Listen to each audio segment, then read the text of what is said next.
Hey guys, welcome back to another episode. My name is Chris, and tonight I checked out a movie called The Banishing. It's directed by one Christopher Smith, and I think most people are familiar with a few of this guy's movies, like Severance, Creep, not the Mark Duplass one, came out years before that, and my personal favorite of his, Triangle.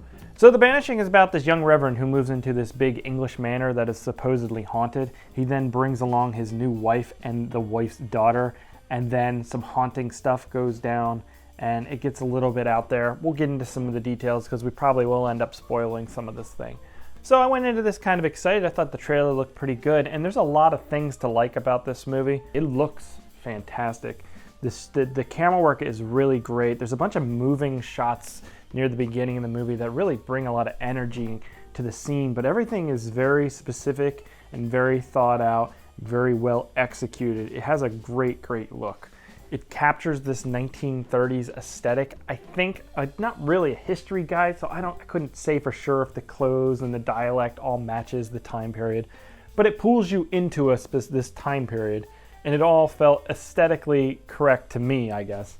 The movie has really great sound design too. It's like wood creak porn. Like if you were into creaking old wood houses, like they nail it. And there's so many scenes where they're just walking along and it all really works, bringing into this like atmosphere the movie's building. So like the music is good, the look is great, the sound design is all great. I think the biggest weakness here is probably the story and the script. Although I did listen to a podcast with Christopher Smith, and it sounded like he kind of added a few little elements to the script that I think in the end might have hurt it. So there is this like Nazi angle that they introduce and a few other little like story beats that they open up that they try and thread into the story, but in the end they feel like they're left unexplained or not returned to in the later parts of the film that kind of make you feel like they're just confusing as to why they're really parts of the movie. I know there is a bit of like a fascism angle they're going for and kind of like touching on themes of like patriarchy and misogyny, but it all doesn't really come together by the end. So while I enjoyed the execution on this, I do think the story kind of fails. And then a lot of the horror elements are kind of tropey ghost stuff. There are a few visuals here and there, a cool sequence with a mirror, and a few other things that do really work, but I was never scared by this movie. I was never really on edge. It's all mostly predictable. I think that does kind of hurt it.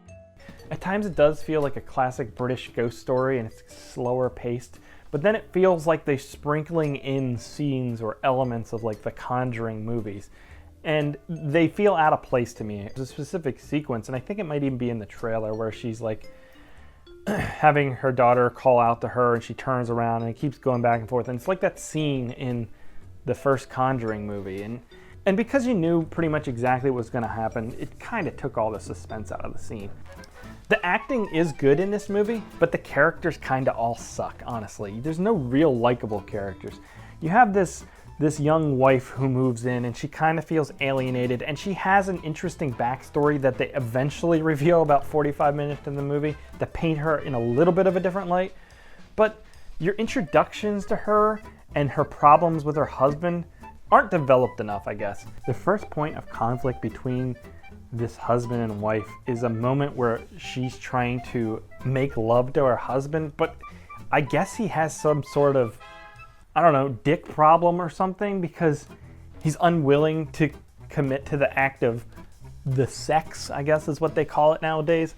I don't know what they called it back in the 1930s, maybe just rumple fuckskin, I don't know what I'm saying. This is just words. But every scene between this husband and wife going forward kind of ends with her saying something very spiteful to him and him looking like he's deeply upset about what she just said, and then she walks off.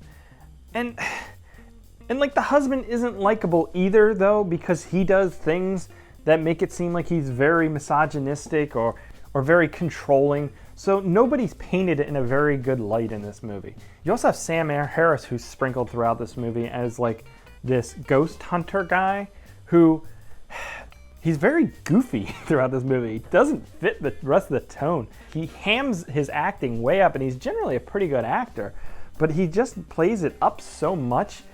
And a lot of times he's used as a crutch for the storytelling in this movie. Like there's a very specific scene where he just lays out exposition for a few minutes, kind of just moving the movie right along because it doesn't feel like in the second act that it's moving anywhere. By the third act, things get weird and ambiguous and unexplained and plot holey in a way that is ultimately disappointing by the end.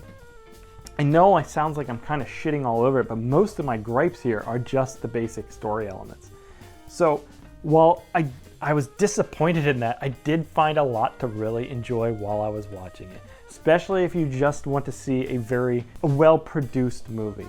The production team was definitely on point, so I certainly didn't hate this movie by any stretch of the imagination, but I do think a lot of people might find it boring. The stakes, predictable. There's elements from the Insidious plot line in this thing where you kind of know where it's going and it doesn't really explain why. I get the theme they're going for where they're kind of hallucinating or they're being haunted by these things. For instance, Reverend is being kind of haunted by his shame. He keeps walking in and finding what seems like ghostly figures of his wife making love to somebody. And so this kind of gets repeated throughout the movie, kind of like focusing in on these very personal aspects that these characters struggle with.